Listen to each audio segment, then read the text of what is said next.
Pengertian data deret. Deret berkala atau data deret waktu adalah data yang dikumpulkan dari waktu ke waktu untuk menggambarkan perkembangan suatu kegiatan atau sekumpulan hasil observasi yang diatur dan didapat menurut urutan kronologis waktu, misalnya perkembangan produksi, harga barang, harga penjualan, jumlah penduduk, dan lain-lain. Komponen-komponen deret berkala. 1.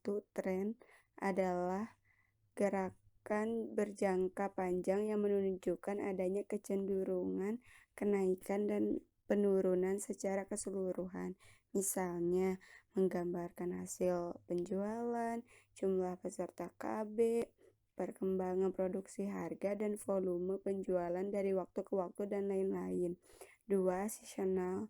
Musiman juga merupakan fluktuasi periodik, tetapi periode waktunya sangat singkat, yaitu 1 tahun atau kurang. Ada beberapa metode perhitungan untuk mengetahui variasi musim, yaitu dengan mengetahui indeks musim. Beberapa metode tersebut adalah metode rata-rata sederhana, metode rata-rata dengan tren, metode rasio rata-rata bergerak. Komponen-komponen deret berkala. Yang ketiga, siklikal atau C adalah fluktuasi pada time series yang berulang sepanjang waktu dengan periode lebih dari 1 tahun antara satu puncak ke puncak berikutnya. Siklus bisnis adalah sebuah contoh dari fluktuasi jenis ini. Kadang-kadang siklus dapat terjadi dalam ribuan tahun. Misalnya, temperatur global merupakan siklus 100.000 tahunan. Yang keempat, irregular atau I. Komponen ini memperlihatkan fluktuasi yang random atau noise sebagai akibat adanya suatu perubahan yang mendadak. Misalnya mogok kerja, embargo minyak, kesalahan fungsi peralatan, kejadian lainnya baik yang menguntungkan maupun yang merugikan. Variasi random ini dapat menyulitkan kita dalam mengidentifikasi efek dari komponen yang lain, tren, siklus, dan musim. Analisis tren atau metode setengah rata-rata. Metode setengah rata-rata membuat tren dengan cara mencari rata-rata kelompok data. Langkah-langkah dalam memperoleh garis tren dengan metode ini adalah mengelompokkan data menjadi 2 bagian. Jika jumlah data ganjil, maka nilai yang di tengah dapat dihilangkan atau dihitung 2 kali, yaitu 1 bagian menjadi kelompok pertama dan 1 bagian menjadi kelompok kedua. Menghitung rata-rata hitung kelompok pertama K1 dan kelompok kedua K2. K1 diletakkan pada tahun pertengahan pada kelompok 1 dan K2 diletakkan pada tahun pertengahan pada kelompok 2. Nilai K1 dan K2 merupakan nilai konstanta dan letak tahun merupakan tahun dasar. Nilai K1 dan K2 menjadi intercept pada persamaan trennya. Menghitung selisih K1 dan K2. Apabila K1 dikurangi K2 lebih besar 0, berarti tren positif, dan bila K2 lebih kecil dari K1, maka trennya negatif. Nilai perubahan tren B diperoleh dengan cara K2 dikurangi K1 dibagi tahun dasar 2 dikurangi tahun dasar 1. Untuk mengetahui besarnya tren selanjutnya, tinggal masukkan nilai X pada persamaan Y sama dengan A ditambah BX yang sudah ada.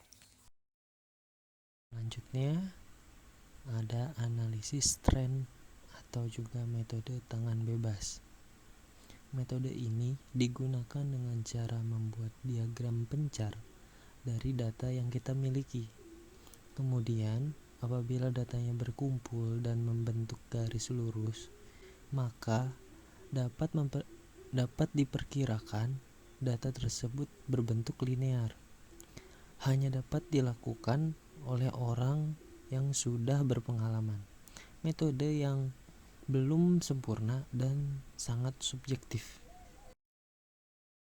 Setelah itu, analisis tren atau juga disebut kuadrat terkecil cara pendek. Menentukan garis tren yang mempunyai jumlah terkecil dari kuadrat selisih data asli dengan data pada garis tren. Untuk memperoleh A dan B dalam Y aksen sama dengan A plus B, X adalah A sigma Y per N, B sama dengan sigma XY per sigma X kuadrat, dengan X adalah kode atau sandi tahun. Menentukan kode atau sandi adalah apabila jumlah tahun ganjil yaitu -2, -1, 0, 1, 2 dan seterusnya, dan juga apabila jumlah tahun genap, contohnya -5, -3, -1, 1, 3, 5 dan seterusnya. Bilangan kode atau sandi ini didapat dari XI dikurang XM untuk banyak tahun ganjil dengan XM menyatakan tahun median, dan 2 dikali dalam kurung XI dikurang XM untuk banyak tahun genap. Contoh soal pada metode kuadrat terkecil. Di bawah ini terdapat tabel yang berisikan tentang pelanggan yang ada mulai dari tahun 1997 sampai dengan 2001. Terdapat juga kode X yang merupakan tahun dan Y X dan X kuadrat. Untuk nilai A sama dengan sigma Y per N sama dengan 30,6 per 5 sama dengan 6,12. Nilai B sama dengan sigma Y X per X kuadrat sama dengan 5,5 per 11 sama dengan 0,50. Jadi persamaan tren Y untuk tabel di atas yaitu 6,12 plus 0,50 X. Selanjutnya ada analisis tren dengan kuadrat terkecil cara panjang menggunakan kode atau sandi X dimulai dari 0, 1, 2, 3, 4, 5 dan seterusnya, baik jumlah data ganjil atau genap menggunakan kode seperti di atas. Untuk menentukan nilai A dan B, yaitu untuk nilai A dalam kurung sigma Y 1 dikalikan dalam kurung sigma X1 kuadrat dikurang dalam kurung sigma X1 dalam kurung sigma X1 Y1 per N sigma X1 kuadrat dikurang dalam kurung sigma X1 kuadrat. Untuk nilai B-nya N sigma X1 Y1 dikurang dalam kurung sigma X1 dikali dalam kurung sigma Y1 per N sigma X kuadrat dikurang dalam kurung sigma X1 kuadrat. Selanjutnya ada analisis tren dengan cara kuadratis. Apabila yang terjadi data tidak berbentuk tren linier, maka kita dapat mencari persamaan untuk tren non-linier, di mana salah satunya adalah model tren kuadratik, yaitu Y sama dengan A ditambah BX ditambah CX kuadrat, di mana untuk nilai A-nya yaitu dalam kurung sigma Y dikali dalam kurung sigma X pangkat 4 dikurang dalam kurung sigma X kuadrat Y dikalikan dalam kurung sigma X kuadrat per N dalam kurung sigma X pangkat 4 dikurang dalam kurung sigma X kuadrat dikuadratkan kembali. Untuk nilai B-nya sigma X Y per sigma X kuadrat, dan untuk nilai C-nya N dalam kurung sigma X kuadrat Y dikurang dalam kurung sigma X kuadrat dikalikan dalam kurung sigma Y per N dalam kurung sigma X pangkat 4 dikurang dalam kurung sigma X kuadrat dikuadratkan kembali. Yang berikutnya ada analisis tren eksponen. Selain tren kuadratik, juga terdapat bentuk-bentuk lain dari tren, salah satunya eksponensial. Dengan persamaan Y sama dengan PQX.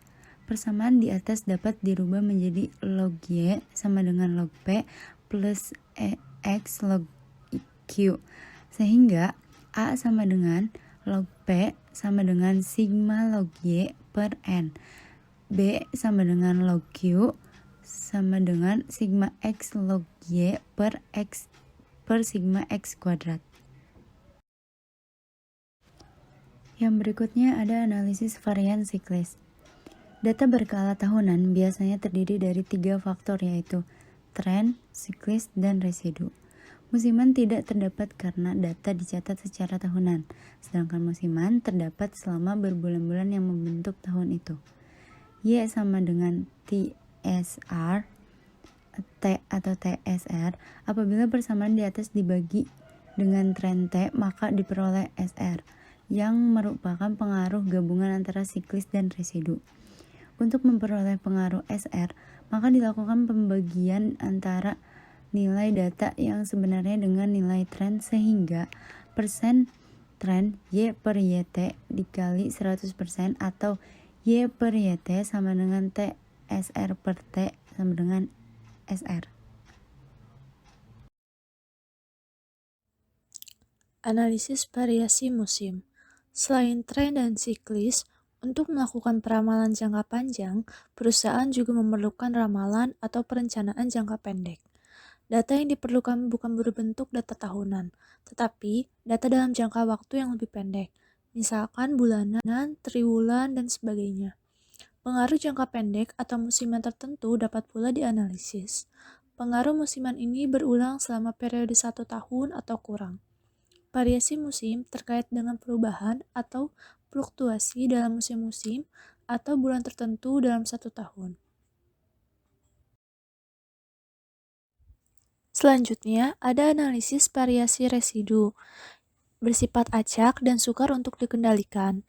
Biasanya menghilangkan dulu pengaruh tren, siklis, dan musiman apabila mungkin untuk dilakukan. Misalnya terjadi bencana alam, bom, demo, dan sebagainya. Metode umum untuk menyatukan keempat komponen. Tren memiliki waktu jangka panjang, siklis memiliki waktu yang lebih pendek daripada tren, musiman biasanya terjadi setiap 12 bulan, sedangkan residu tidak beraturan, biasanya lebih singkat daripada siklis dan lebih singkat lagi dari musiman. Jika pengaruh keempat faktor itu ada dalam suatu data, maka modelnya Y sama dengan T dikali S dikali M dikali R. Terima kasih atas perhatiannya. Sekian dari kelompok kami. Wassalamualaikum warahmatullahi wabarakatuh.